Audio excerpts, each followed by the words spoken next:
Hi guys, welcome back to Maths First Aid. Now we are down to the last part of the integration using partial fractions on type 3 sort of integration.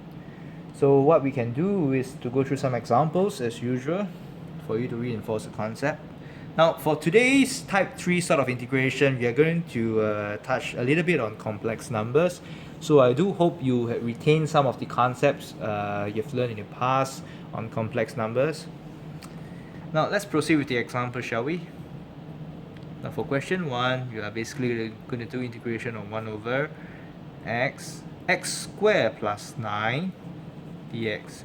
Now notice in the past it's a linear form, or we have the power outside the bracket, right? Now this time around the power of 2 is actually inside the bracket. So there is some changes some changes to the approach that we are going to do. How it's going to be broken down is the same thing. We're first going to apply the cover-up rule. So using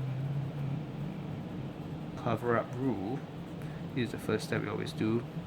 We're basically going to write it down first. What is it going to be broken down to? The structure is a over x, everything remains the same as usual, right? But this time around, the numerator would change as well, because the denominator is now x squared plus 9, right? The square is inside. So it's going to be bx plus c over the denominator, which is x squared plus 9. Right, so same thing, we will try to do the same few steps on the cover-up rule. We try to cover-up rule for A. Cover-up rule for A. So A is equal to, now you cover-up rule for A, here it's gone, right? So we just copy the rest. X squared plus 9. So my x is actually equal to 0. We substitute x equal to 0 into this whole expression is actually 1 over 9. We now have the answer for A. What about the other numerator? So this is what you're here to find.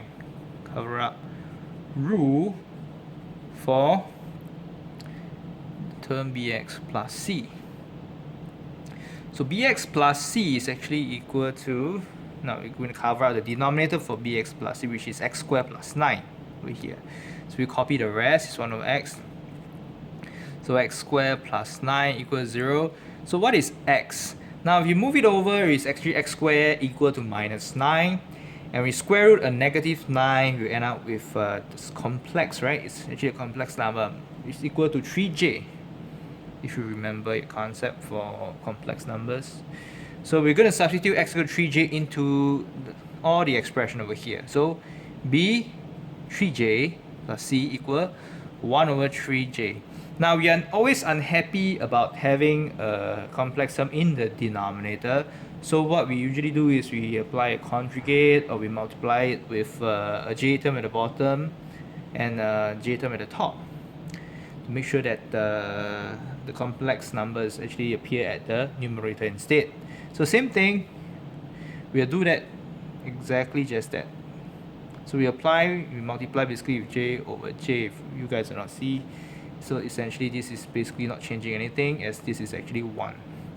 So what it does to this whole fraction is that now it becomes j over 3j squared. Now 3j squared, the j squared is equal to minus 1, right?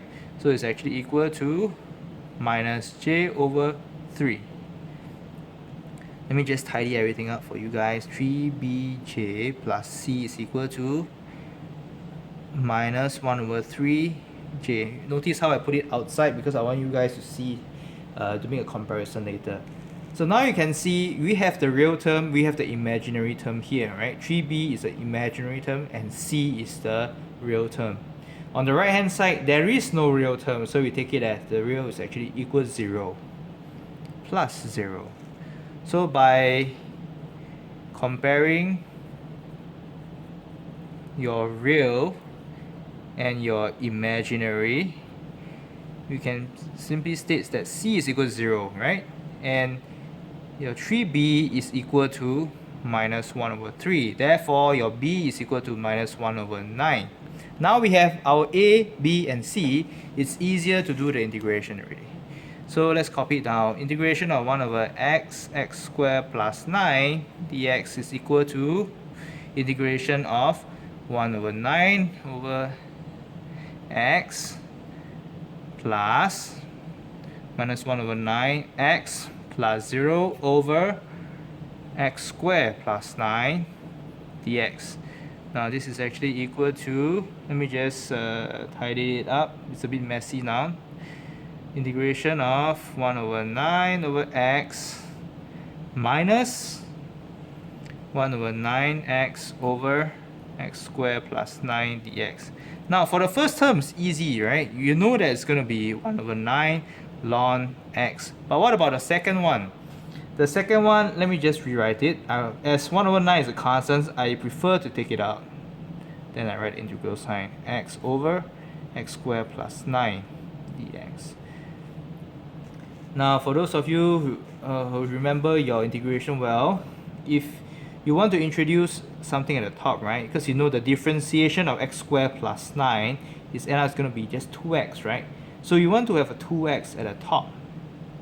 So what we do is we put a 2 here, we introduce, we divided a 2 on the outside. So what is going to be exactly is going to be like that. 1 over 9, right? I multiply 2 at the denominator, I put a 2 outside. X squared plus 9 dx. Now in this case I'm not changing anything, but now I basically can just replace this with ln 1 over 9 ln x minus 1 over 18. Now this is basically ln x squared plus 9 plus a constant, and that's the answer. I hope you guys are able to see the concept for this sort of application. Let me just move on to the next question.